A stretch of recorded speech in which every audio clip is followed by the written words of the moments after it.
Well, one thing that's been very hot, actually, not necessarily on the show, but is cybersecurity. Right. And one of the predictions that Fortune has made for 2016 is that some of that funding of the new startups in this area may go away. What's your take on that?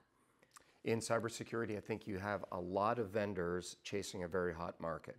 So what do we know? We know that consumer demand isn't going to go away. We're going to see the growth of ransomware, which... What is ransomware? There was a study by the Department of Homeland Security that the average company, 40% of people click on ransomware.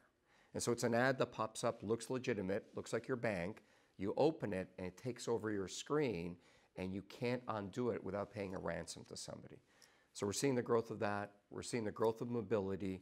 We're seeing the growth of internet-connected devices, which are all holes for security. But back to funding of some of these startups, do you think that just like in other aspects of tech, cybersecurity might be in its own kind of overheated area?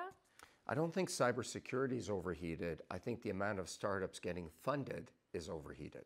So I think there's a consistency in the market for the next 3 to 5 years, but there's too many niche companies chasing too few dollars.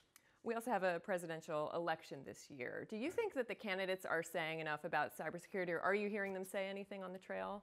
I'm not, and that worries me because I think one of the seminal moments in our industry was when President Obama did a speech, I think it was 1.5 years ago, and actually mentioned cybersecurity for the first time in a presidential speech, which was great for us. I'm not sure that a lot of the candidates understand the issue, and they probably need better training, but I'd like to see more of a discussion around it because it is cyber terrorism. Nation states today aren't going to attack us with people necessarily, but they're going to attack us with cyber terrorism.